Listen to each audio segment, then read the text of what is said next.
पीछे से होगा, गाय की पूंछ पकड़कर किया जाएगा, क्योंकि तू झूठ बोल गई मेरे सामने। सारे देवताओं की परिक्रमा आगे से, पर गौ माता की परिक्रमा पीछे से होगी। गाय की परिक्रमा आगे से नहीं होती, पीछे से चालू होकर पीछे विराम होती। तू झूठ बोल गई मेरे सामने। गौ माता तू जगत की मां कहलाती है। गाय माता भी कहती है मुझे क्षमा कर, मेरे मुख से झूठ निकल गया। केतकी का फूल कहता है क्षमा करिए, मेरे मुख से झूठ निकल गया। ब्रह्मा जी क्षमा नहीं मांगते, क्षमा नहीं। ब्रह्मदेव कह रहे हैं कि आकाशवाणी झूठी है। आकाशवाणी झूठी? भगवान शंकर ने अपने तुरंत पैर का नख तोड़कर फेंका, काल भैरव प्रकट कर लिया।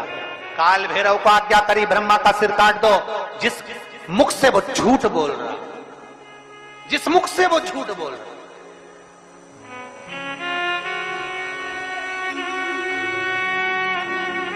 ब्रह्मा जी के सम्मुख में काल भैरव प्रकट हो गए। काल भैरव ने अपना हाथ की उंगली का नख तोड़कर फेंककर ब्रह्मा जी के शीश को काट दिया। कटा हुआ सिर लुढ़कता लुढ़कता गया, उनके रक्त निकलता गया।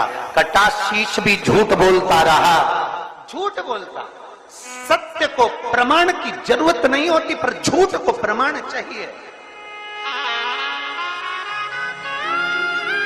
सत्य एक दिन उजागर होता ही है, उसको कितना भी दबाया जाए। सत्य को कितना भी दबाए वो उजागर होगा। आज नहीं तो कल होगा, कल नहीं तो परसों होगा, आने वाली पीढ़ी को होगा, पर सत्य सामने जरूर आएगा। सत्य को कोई नहीं दबा सकता। चाहे दुनिया में कितना भी प्रपंच रच लो, चाहे दुनिया में कितना भी पाखंड रच लो, सत्य को दबाने के लिए तुम सारी पूरी जिंदगी निकाल देना, पर एक दिन सत्य सत्य होता है और सत्य दुनिया के सामने आता जरूर है। तो दब नहीं, दम नहीं।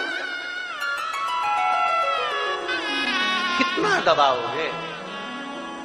सत्य को कितना झुकाने का प्रयास करोगे? सत्य को कितना दबाने का प्रयास करोगे? सत्य सम्मुख में आता है, प्रकट होता है, सामने आता है और आता है तो सत्य सहन नहीं हो पाता, जैसे ब्रह्मा से सहन नहीं हुआ। भगवान ने कह दिया शीश काट दो ब्रह्मा जी का, क्योंकि इनसे सत्य सहन नहीं हो रहा। काट दिया शीश, लुढ़कता गया, लुढ़कता गया। कर्मनाशा नदी प्रकट हो गई, जो आज भी उत्तर प्रदेश में बहती है। कर्मनाशा नदी भारत की भूमि की वो नदी है जिसके तट पर उत्तर प्रदेश की गवर्नमेंट ने बड़े बड़े बोर्ड लगा कर रखे हैं, ये कर्मनाशा है, इसमें हाथ ना लगाइए, ये कर्मनाशा है, इसमें अगर कोई इसके पानी का छींटा भी लग जाता है तो 7 पीढ़ी में किया गया पुण्य छिन्न हो जाता है। ऐसी कर्मनाशा नदी जिस पर पक्षी भी अपनी चोंच में जल नहीं भरता, जिस नदी का जल एक श्वान भी नहीं पीता, वो कर्मनाशा आज भी बहती है और बड़े बड़े बोर्ड लगे हैं इस कर्मनाशा नदी का स्पर्श ना किया जाए। विद्वान, चतुर, संत, साधु, सन्यासी, तपस्वी उस कर्मनाशा नदी को कभी पार भी नहीं करते, क्योंकि कर्मनाशा के जल का छींटा लग गया तो हमारी पीढ़ी दर पीढ़ी में किया गया पुण्य समाप्त हो जाता है। कर्मनाशा आज भी जो ब्रह्मा जी के रक्त से बनी और ब्रह्मा जी का शीश कटकर जब गिरा,